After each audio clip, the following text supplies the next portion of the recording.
Welcome back. In the last lecture, I described how we find out how cancer is caused by the environment. I described what epidemiology is as the science of relating substances in the environment to a disease like cancer. And we looked at population studies and individual studies and how you evaluate the information from epidemiology. I want to spend this lecture outlining some of the environmental causes of cancer that came from all of that epidemiology. And I'll kind of steal a march on the whole lecture by telling you that if you look at all the different causes of cancer, there are two that are overwhelmingly important.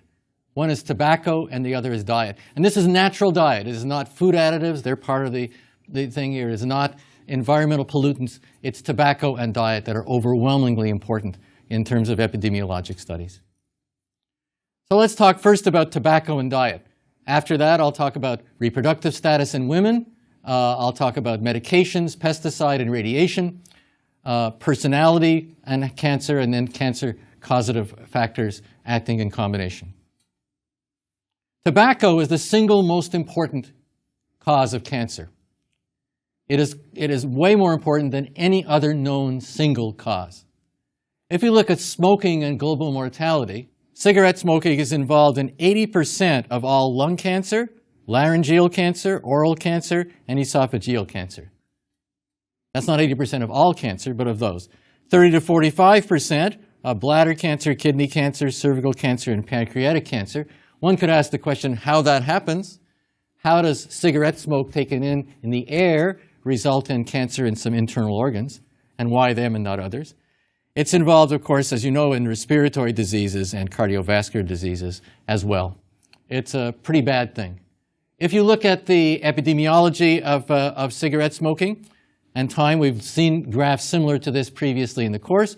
There's a lag time. So here is the number of cigarettes smoked per year, and you see that it goes up for a period of time from 1900 to the current. And if you look at lung cancer cases, they go up, of course, 20 years later, and we saw men and women being different as well. If you look at the actual risk, the relative risk for lung cancer, it's very, very high. You remember we were talking about evaluating relative risk. A relative risk of 1 to 2 is pretty marginal, but a relative risk of 15 is pretty significant.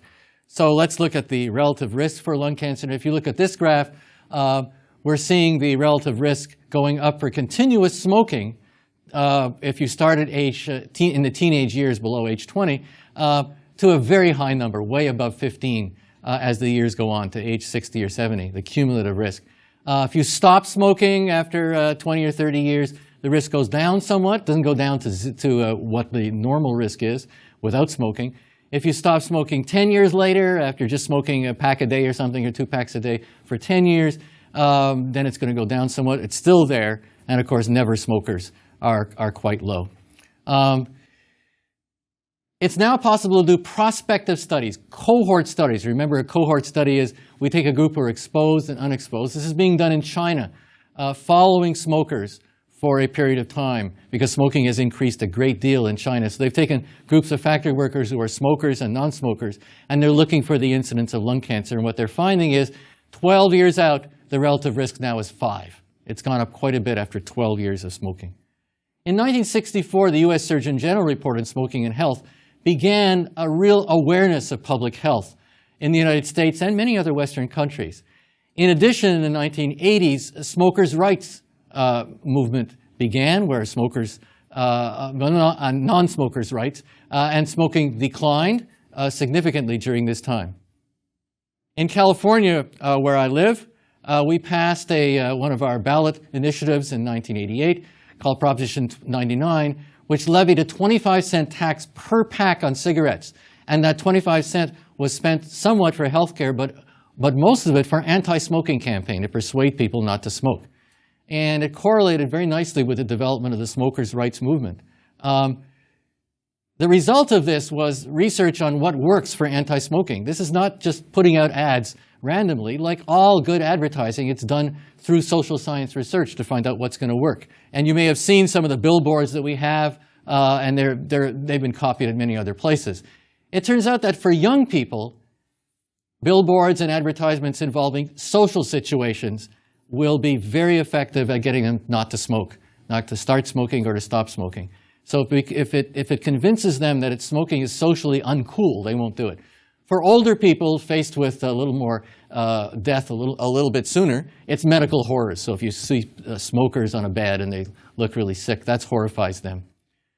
There are lessons in this social science for the future. If we want to do social change to avoid other things that cause cancer.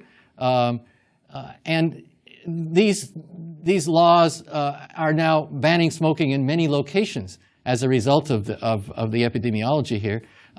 So for example, in Los Angeles, where I live, it's illegal to smoke on the beach. It kind of doesn't make sense to you, but the pretext is less passive smoke. And you hear a lot about passive smoke exposure. What's the relative risk of passive smoke exposure? Now, I want you to remember, the relative risk for smokers is typically between 10 and 20. It's huge if you smoke for a long period of time. What about passive smoking? Well, there have been over 50 studies on passive smoking.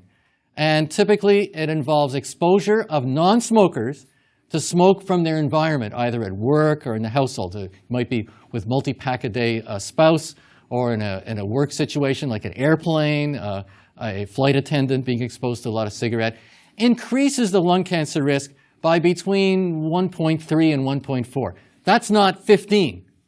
It's 90% less than that. It's significant, but it's not as much as sometimes you would be led to believe.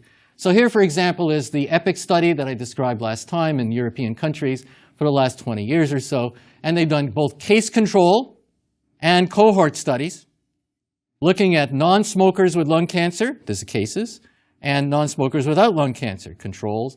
And they measure, were you exposed to cigarette smoke in certain amounts at home and work, et cetera. And they get a relative risk of 1.3. This is a good review of what I did in the last lecture. Cohort study, the exposed people versus the unexposed people, right? Non-smokers exposed to cigarette smoke passively and non-smokers not exposed. And they measured, did they get lung cancer? And again, the relative risk is pretty consistent between 1.3 and 1.4. It's there, but it's not as high as you would believe from some of the advertising that you see. Smoking, that's pretty easy. It's pretty straightforward. Diet is a lot more difficult. Many, many studies have been done on diet and cancer, both preventing cancer and seeing whether people who eat certain things can be cured of cancer or get better. The best ones to do have to be long-term studies, but this is very difficult. Imagine you're taking one group of people and feeding them a certain diet and another. Well, these aren't laboratory animals. You're saying, what do you eat, right? So you look back on studies like the EPIC study or the Nurses' Health study. To give you an example, here's a classic case of diet and cancer. They took a bunch of different countries and asked the question, if you look at the overall diet of everyone in the country and you say, on a population basis, what's the relationship between fat consumption in the diet and breast cancer? You get a graph that's quite famous in the annals of cancer research. So here is the age-adjusted mortality for breast cancer in different countries. Here's a percent of calories as fat, and this was in the 1970s. That ranges from 10%, it's a pretty low-fat diet in Thailand, to about 45% in the United Kingdom. United States is up here somewhere as well. So it goes up, right? And you say, well, whoa, that means more fat means more breast cancer. But wait a minute. Are the people who consume the high-fat diet the same ones who got breast cancer? Well, to do that, you've got to do a cohort study. Nurses' Health study, for example, studied 5,000 cancer cases, 337,000 women who were being studied, and looked at the cancer cases and equivalent controls. They did cohort studies as well, and they find that indeed it is not true. So when you look at case control study of relative risk versus not a percent of fat in the diet, so it ranges from 20% to 45% of fat in the diet, you find the relative risk on an individual basis is the same. It's about 1.0. It's not different in any of them.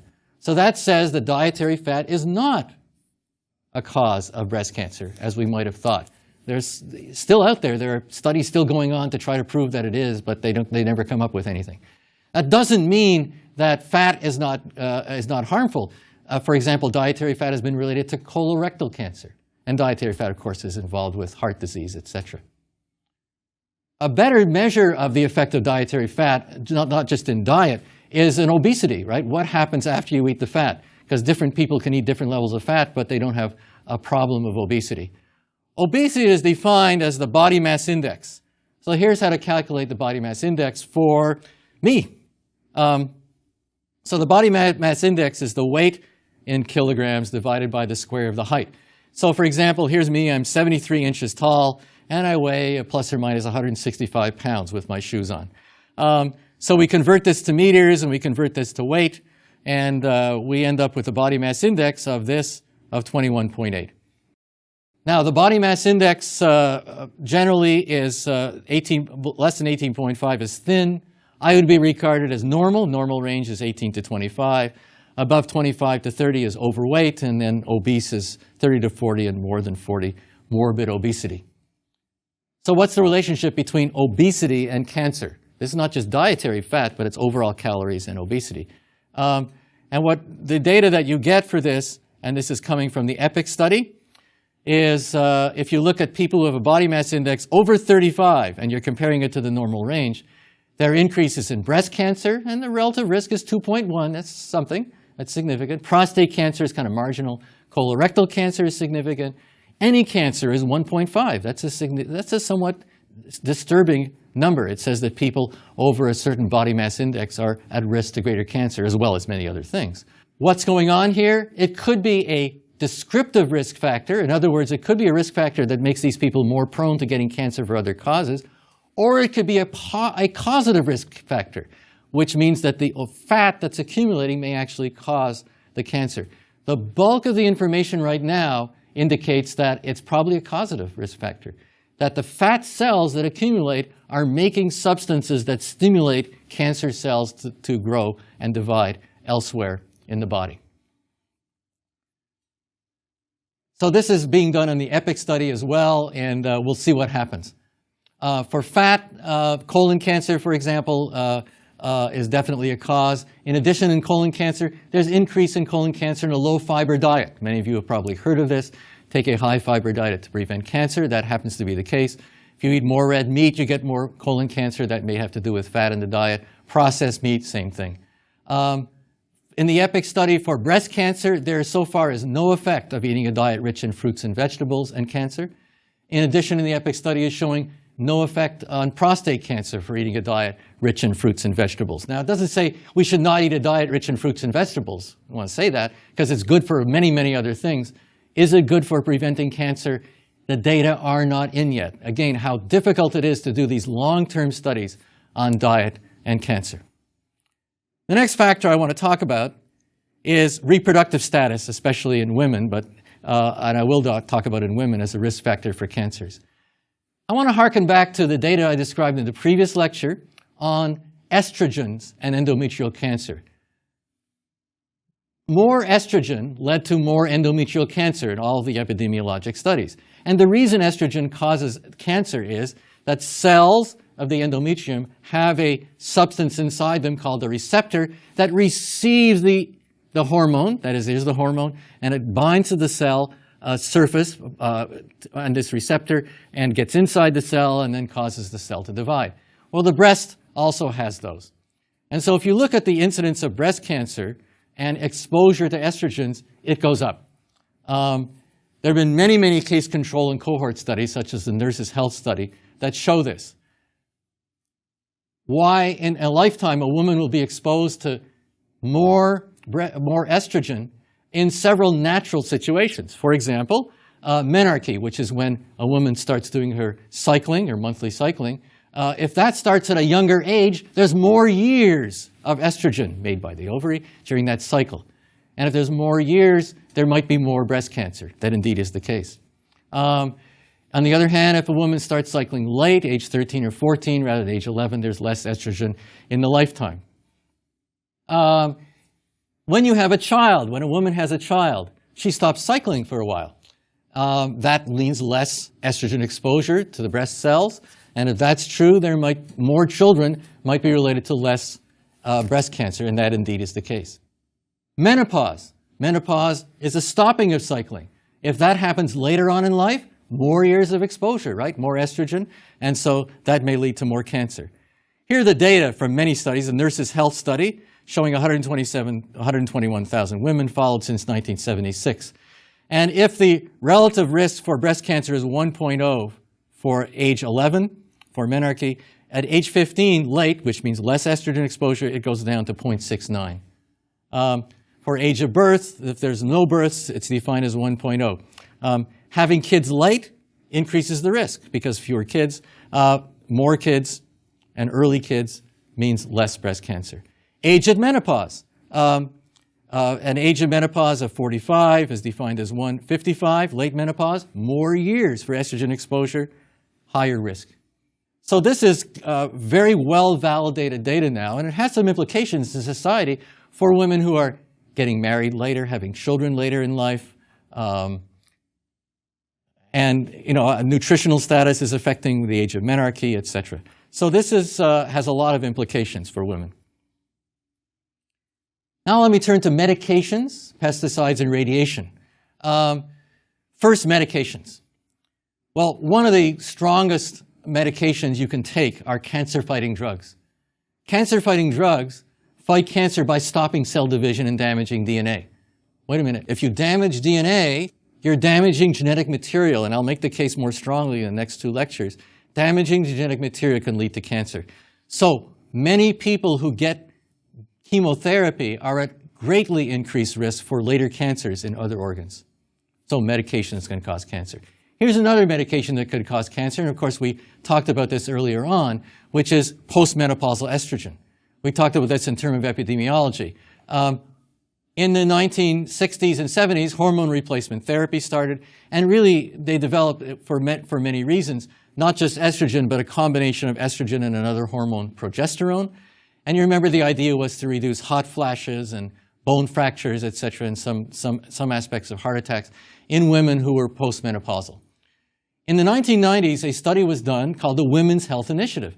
It's a cohort study, large group of women who were taking postmenopausal estrogen and a group of women who were not, and they were investigating all sorts of things, seeing what was going to happen in terms of cancer and other things in the women. Now, the breast, as well as the endometrium, expresses the receptor for estrogen and progesterone, and so it stands to reason that there might be an effect.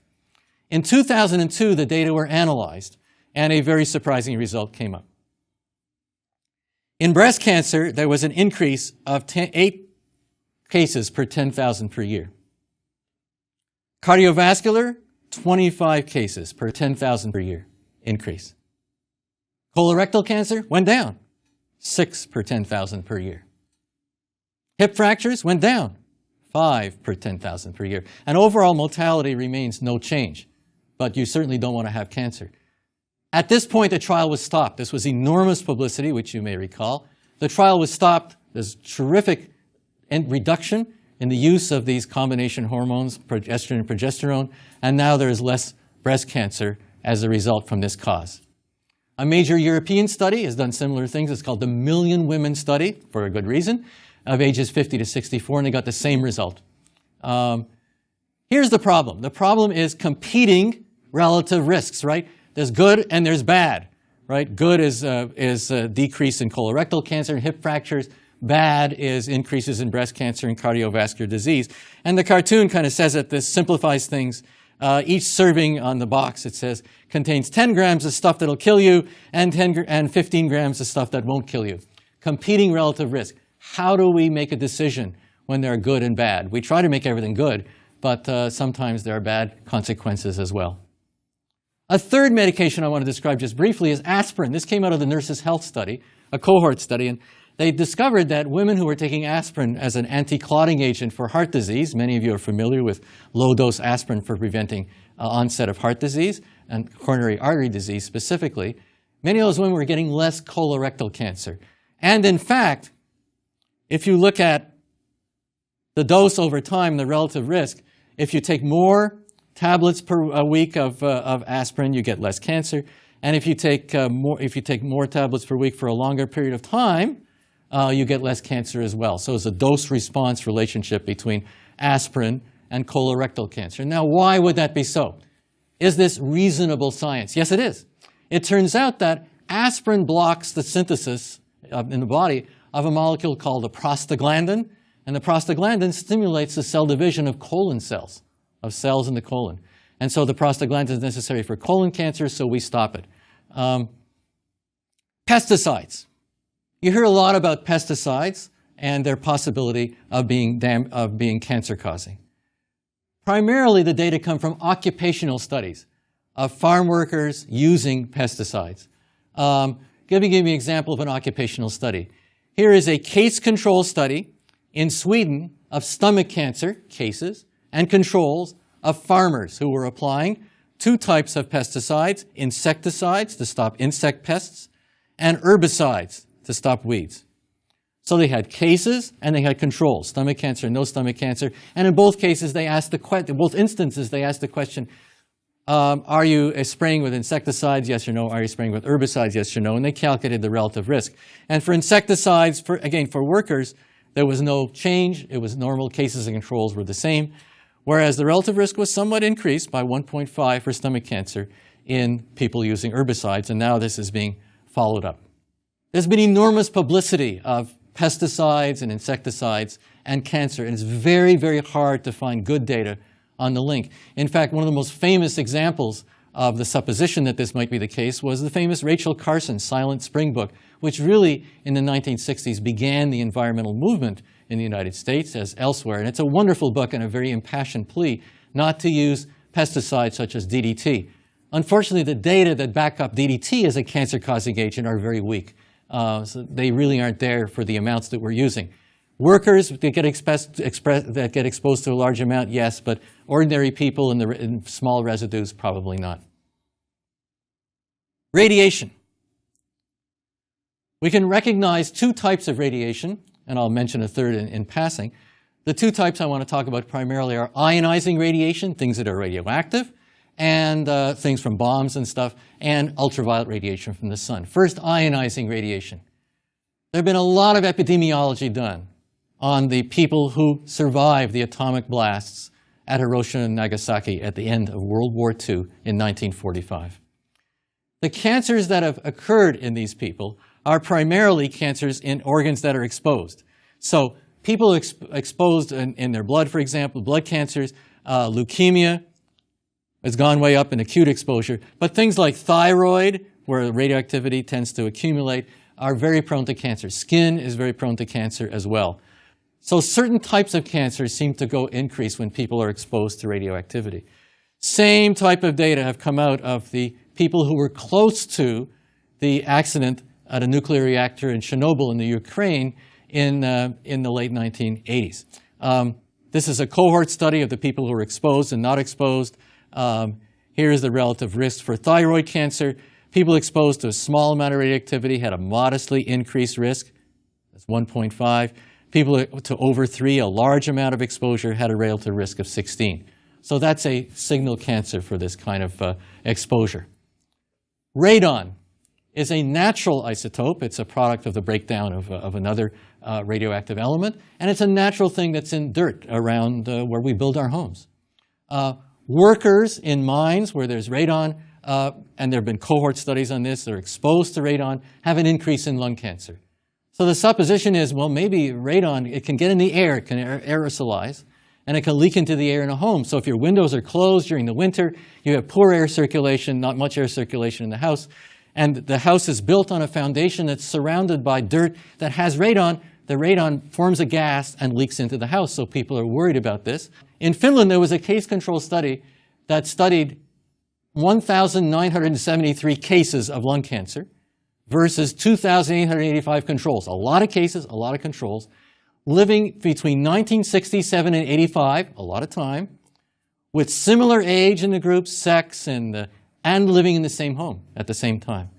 And they looked at indoor radon. So different rooms in the house had different radon. Different bedrooms had different radon amounts. And they quantitated that, and they said, okay, you were exposed to a lot and you were exposed to little. So they did the case control, right? And the cases, lung cancer, no lung cancer, exposure, yes, no to radon. And the result was no significant effect. And it was a dose relationship as well. There was no significant effect. The highest dose even was not statistically significant for radon. Now, this type of conclusion is controversial because there are many states' laws that require radon testing. And you'll see advertisements all the time for radon testing. It's something you have to wonder about. Another exposure to radioactivity that's quite serious is medical exposure. Medical procedures expose people to a large amount of radioactivity. Typically, natural sources are about half of the radioactivity we get exposed to on an annual basis. Medical exposures are the other half. And different procedures expose to different amounts. And this is pretty important if you get cancer or you get serious disease. Relatively speaking, just comparing them, a chest x-ray, dental x-ray, and mammography are quite low. But look at this, a barium enema, 150 times normal of a chest x-ray. A CT scan of the abdomen, primarily used to look at cancers, 750 times. Amazing. Ultraviolet light and skin cancer, very serious. Ultraviolet light is high energy light. This is the electromagnetic spectrum, and you see this visible light, ultraviolet light, etc. Ultraviolet light has very high in energy. The photons here are much higher in energy than visible light. What does that do in skin cancer? Well, if you look in the United States, here's a map of the various parts of the United States. If there is a high UV index, for example, in Albuquerque, New Mexico, relatively speaking, it's twice as high as it is in Seattle, and the rate of squamous cell carcinoma of the skin cancer, is higher. So ultraviolet radiation does relate to cancer. Now, these are the non-lethal types of cancers, like squamous cell carcinoma. It's melanoma, which is about 10%, is much more serious. In passing, electromagnetic fields. This is power coming from power lines, and this is extremely low energy radiation. Extremely low energy. The wavelengths are in thousands of kilometers, huge. You can't even see the wavelength. It's very, very low. There's been a lot of epidemiology done on this. People worry about it. Turns out to be no effect. Cell phones emit some radiation, and there's been studies on that, and the best studies so far show no effect on brain cancer. There's some people who assume that personality has an impact on cancer. For example, in 200 AD, Galen, the great physician of the Greco-Roman world, melancholic women are more prone to cancer. It's a persistent belief that people's behaviors can lead to cancer. Well, here is there was a case control in the 60s that said hospital patients with lung cancer were more extroverted, defined at that time, than controls. So is this a cause or an effect? Are the people in the hospital, because they got cancer, acting in a different way? Well, let's look at a long-term cohort study. This was done in Sweden, called the Personality Inventory, went from 1973 to 1999, 26 years. And they measured two things called extroversion and introversion, et cetera, and neuroticism. Extroverts are, and those are old terms that people no longer use in psychology, but still, that's when they did it. They were gregarious, outgoing, they seek excitement. And introverts are not like that. People with neurosis have high anxiety, sadness, low self-worth. People without neurosis don't. So they classified people in 1973, and then they followed over time to see whether they got cancer or not. And the answer was no change in the relative risk in different combinations of the psychological factors. What about the clinical course of cancer and personality? Many, many anecdotes suggest that clinical course has an effect. We all know the metaphor of the battle. No one ever dies from cancer. They die after a long battle with cancer. But trying to see whether the personality or person's valor has anything to do with the outcome is very difficult, because we have to say, did they follow clinical advice? How about their nutrition? How about all the things that surround the person as well? It may not be the individual's personality per se, but it may be other things that were going on. So far, the best epidemiology studies show no impact of personality in cancer. Combinations of factors. If cancer is just one thing, right? It's caused by one factor. There may be combinations. And the best study in this regard is a famous study in shipyards. And here is the relative risk of lung cancer, of dying of lung cancer in different situations. The average person is down here. It's quite low. Non-smoking asbestos workers in the shipyards, a little bit higher. Smokers who are not exposed but still in the shipyards, a little bit higher. Smoking asbestos workers, a combination, much higher than the individual risks. And these are people who are long-term multi-pack-a-day smokers. So combinations of factors can cause cancer. much greater than the sum of their individual effects. To summarize, I've given you a grand tour of what epidemiology has told us about tobacco, about diet, about reproductive status in women, about medications and pesticides and radiation posing a cancer risk, and about personality and about things that act in combination. Next, we'll turn to how these things actually cause cancer. Thank you.